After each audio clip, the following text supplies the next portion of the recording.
should he enjoy all this refreshing flavor. Yay! When Daddy's not looking, grab that pack. Don't worry about that cough or hack. Time to smoke, smoke, smoke really good. It's gotta be that filter tip. Redwood! Yeah. I love you forever, Redwood cigarette! Smoking is just as fun for kids as it is for parents. Have a Redwood. Don't let adults have all the fun.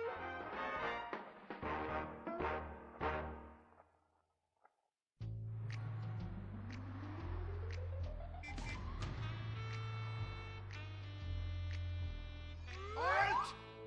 Where are you going? Look the other way, pal. We're fighting communists. Oh, I hate these communists.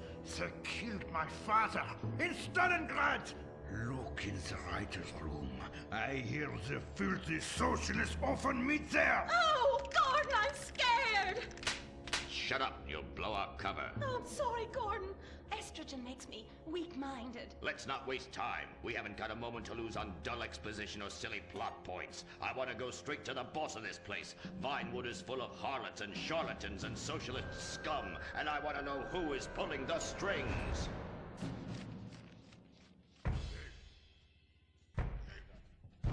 We need to have a chat, bucko.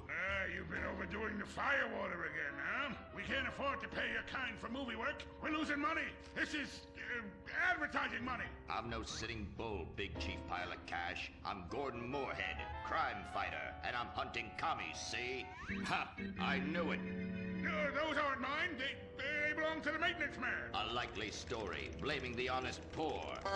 I'm sorry, Mr. Zelder. I forgot my artificial hand. You slipped by this time, but I'm convinced you're running a massive propaganda operation here. One that's hell-bent into turning this country into a bunch of weak-minded, overly considerate Lenin lovers. Why, that's a bold-faced lie. Actors and movie executives would never push a liberal agenda. We studio bosses are too busy counting money all day and sleeping with young starlets to care about the dreck we're putting out. What you need to do is visit the writer's room. Yes, that's what you should do. What I need to do is get this young lady out from under my desk. No teeth, damn it. Oops, sorry, Mr. Zelda. I didn't mean it. Oh, Gordon, this is so scary! Shut up. Running out of places to slap you. We're fighting a red menace here. We've got no time for emotion. What did you do during a war, Gordon? I fought fascism. In Germany? Italy? No, dumbass, Florida. Now shut your yap. We're here. Gadzooks! Someone's making monkeys of us. There must be another writer's room. Don't worry, I will track them. Over there. Ha! You're incredible, you savage. Pablo! That's not Pablo. Yes, it is. Igor Pavlovich, rescue at large. Comrades, you're too late. Already I have flooded your movies with communist propaganda. Your workers they'll rise up, unionize, demand ridiculous wages, and then all American industry will fail and move to communist China. It's good plan, no? Oh, please. Oh, that is rich. America will always be a pillar of industry. We're unstoppable. Our hunger and work ethic make us invincible. As if America would ever become fat, lazy, and entitled like you commies. And besides, I'm about to stop you. Oh, that horrible, awful foreigner's getting away!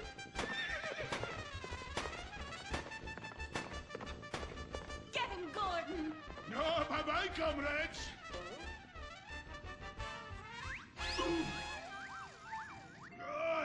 I fall down.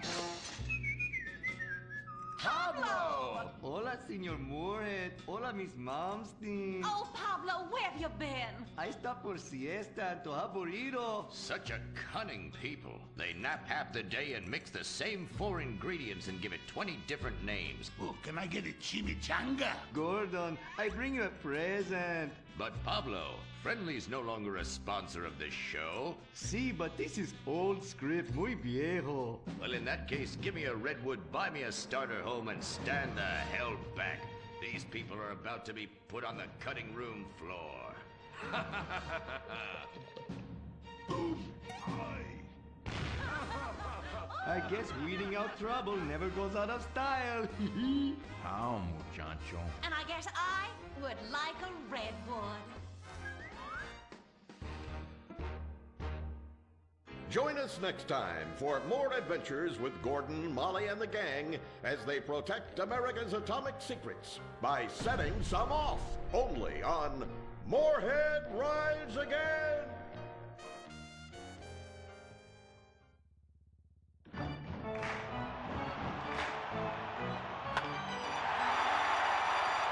Pablo Rebazar makes $28 million a year. Dwayne Aller makes $35 million a year. You make $10 an hour. Failure this deep calls for a deep, slow brewed beer. Lager, the official beer of American baseball. These guys are at the top of their game. You're at the bottom. Relive your glory days. Have a lager. Bored? Stupid? How about a fulfilling career as a stunt double? To break into Vinewood, you just might have to break through a windshield. Cunning Stunt Academy is San Andreas' oldest accredited stunt school. We have classes in high-speed accidents, taking a baseball bat to the face, getting shot, knifed in the back, falling off a building on fire, and getting run over. If you make it through our course, you are ready for the big screen.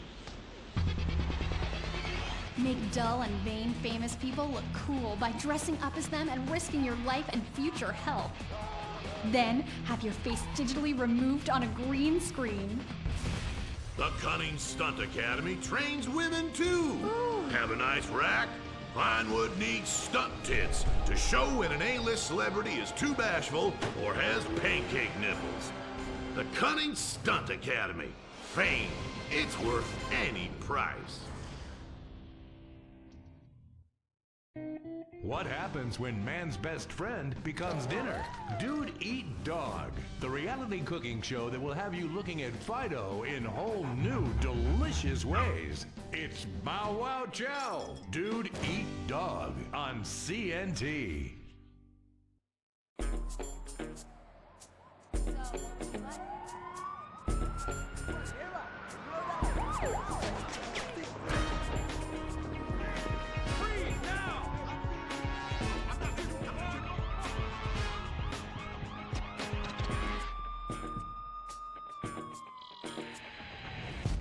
Welcome to Los Santos, the city of celluloid, sin, and cellulite removal. From dead starlets in Vinewood, to the gangbangers in Davis and Strawberry, and terracels in Chumash, to the drunken tourists in Del Perro Pier. It's time to take a look inside this cesspit of destroyed dreams, drug-addled degenerates, and deluded desperados that make up this great city of lights. Hi. I'm decorated FIB agent Stephen Haynes. The FIB, the police department, and the sheriff's office are fighting a war out here every day in a city where dreams too often become wet with tears. The Los Santos docks. This is where it all begins. The second largest port in the world, the great orifice of American capitalism. Stuff coming in, garbage going out. And hidden in over 2 million containers a day, God only knows where. The cartels pay off some low-level schlub, and suddenly you've got military-grade weapons, badly cut crystal meth, and grade A yayo from Mexico flooding our streets. And once it hits the hood, it's anarchy, with a side of murder hold the fries. Or maybe the Chinese are slipping some of our high-security weapons systems in with the recycling, and we're giving up our national security for nothing? Who knows? Who cares? As long as the financial party continues, we'll just keep picking up the pieces. A word to the wise, kids. Never use PCP. It makes you want to punch cops and run around naked, and not necessarily always in that order. Most of the time, this illicit cargo makes it straight to the gangs. But sometimes an ordinary Joe lets go and loses his shit after a pipe or two of pleasure dust.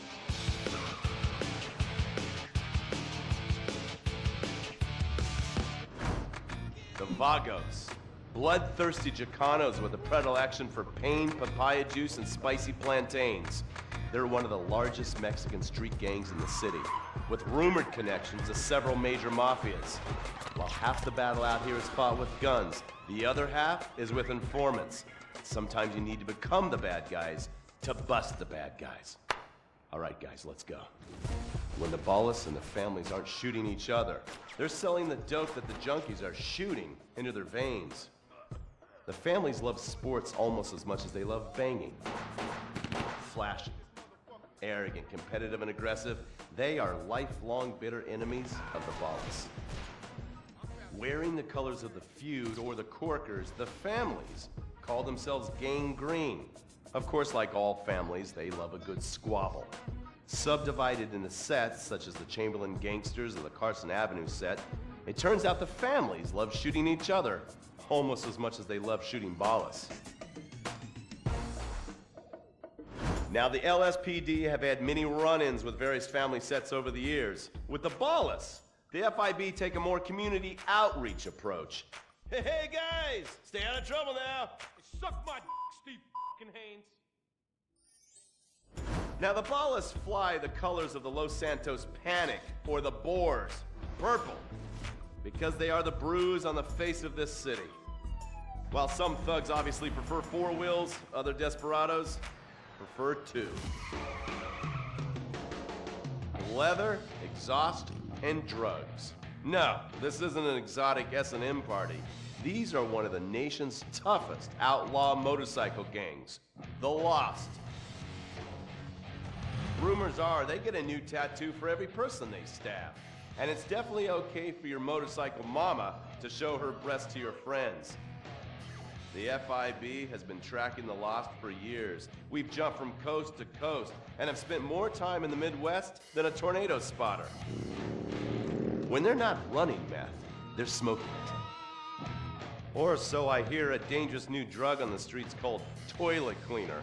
And believe me, your toilet will be cleaned after you've smoked some of it. Of course, Vinewood being Vinewood, it's not all about leathery dudes trying to show off on their motorbikes or roided up gangbangers stuck in some 90s time warp. This is the town that made mass murder into nostalgia. Of course, to become truly popular, your murder has to be both unsolved and gruesome. In a town full of alien spotters, adults dressed as zombies, and entertainers dressed as cartoon characters, it takes something particularly awful to really catch people's attention. The famous, unsolved murder of a Vinewood starlet is one such case. For years, horny nerds have wondered what happened to Leonora Johnson, and if they would have plucked up the courage to speak to her or kill her themselves. It's inspired filmmakers, writers, and copycat killers. Conspiracy theorists have blamed various celebrities, the mayor, the Soviets, short skirts, women's liberation, and hidden aliens embedded amongst us for the murder. But not all crime is premeditated. Maybe drinking's your thing. Look at this drunken buffoon, proving that there doesn't always need to be criminal intent to cause serious criminal damage. Or maybe you're just an overprivileged poppycock, living on daddy's pension and protesting about the unfairness of capitalism. Maybe stock market manipulation is your bag, or loan sharking, double identity theft, assassination, or even worse, swinging. On our next episode, I, Stephen Haynes, will show you the flashier side of crime in Los Santos. Illegal street racing, cocaine, and vice. Yes, speed, snort, and sex. The alliterative threesome that helped hook America on the underbelly of paradise.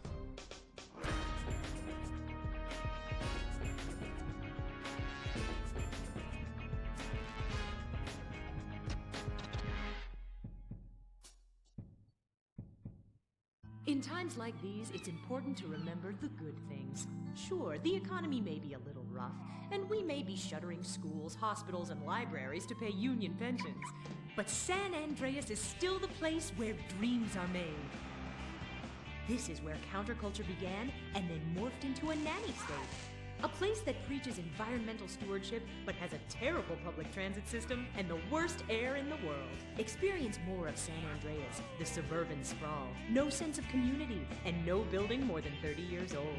Where fluffy children's theme park animals are both our heritage and our culture.